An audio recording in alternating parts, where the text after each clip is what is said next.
ആദ്യ ഘട്ടത്തിൽ ചർച്ച ചെയ്യുന്നതും ഇതുതന്നെയാണ്. എന്താണ് നവകേരള സദസ്സിന്റെ പര്യടനം പത്തനംതിട്ട ജില്ലയിലേക്ക് പ്രവേശിക്കുമ്പോൾ സംഭവിക്കുന്നത്? ആലപ്പുഴ ജില്ലയിൽ തുടങ്ങിയ മർദ്ദനമാണ്. അതിനെതിരെയുള്ള പ്രതിഷേധം ശക്തമാക്കുകയാണ് യൂത്ത് കോൺഗ്രസ്. എനിക്ക് ചോദിക്കാനുള്ളത് ബിനുവിനോടാണ്.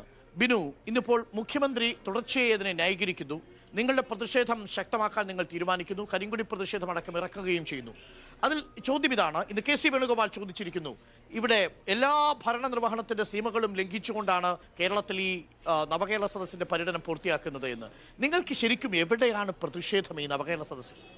യഥാർത്ഥത്തിൽ കേരളത്തിൽ പ്രതിച്ഛായ മിനുക്കാനായി ഇറങ്ങിയ കേരളത്തിൻ്റെ മുഖ്യമന്ത്രിയുടെയും മന്ത്രിസഭയുടെയും പ്രതിച്ഛായ ഓരോ ദിവസവും നഷ്ടമാകുന്ന രീതിയിലുള്ള പ്രവർത്തനമാണ് അദ്ദേഹത്തിൻ്റെ ഗൺമാന്മാരും അദ്ദേഹത്തിന് അനുചരന്മാരായ ഡിവൈഎഫ്ഐ പ്രവർത്തകരും കേരളത്തിലെ തെരുവോരങ്ങൾ കാണിച്ചുകൊണ്ടിരിക്കുന്നത്.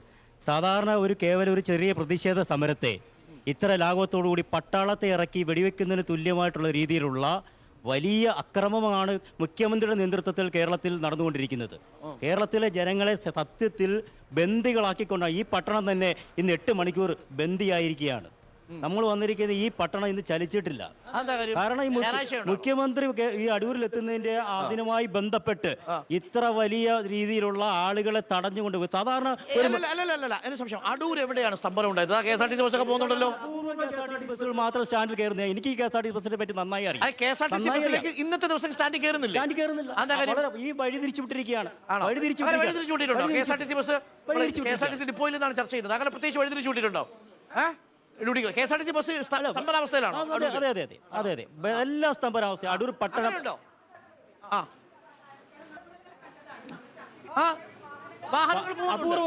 അപൂർവമായി വാഹനങ്ങൾ പോകും. ശരി, ഞാൻ ആ ഭാഗം വിടുന്നു. അത് മാത്രമല്ല നമ്മുടെ ചർച്ചാ വിഷയമാണ് അടൂർ പട്ടണം. ഞാൻ അടൂർ സ്വദേശിയാണ്. ഞാൻ അടൂർ പട്ടണത്തിൽ താമസിക്കുന്ന ആളാണ്. എനിക്ക് ഇതുമായി ബന്ധപ്പെട്ട് നന്നായി അറിയാം. ഞാൻ തന്നെ അടൂർ നഗരത്തിൽ ഗതാഗതം സ്തംഭിച്ചു എന്നുള്ളത് പിൻവലിച്ചു. ശരി, ഭരണസ്തംഭനം ഉണ്ടോ? ഭരണസ്തംഭനം അടൂരിൽ എല്ലാ തരത്തിലും. അടൂർ മാത്രമല്ല, കേരളത്തിൽ ഭരണസ്തംഭനം ഉണ്ടല്ലോ. 20 മന്ത്രിമാർ ഇന്ന് കേരളത്തിൽ ഇല്ലല്ലോ. അവർ ഈ ബസ്സിലൂടെ യാത്ര ചെയ്ത് കേരളത്തിൽ അങ്ങോട്ടും ഇങ്ങോട്ടും നടക്കുകയല്ലേ.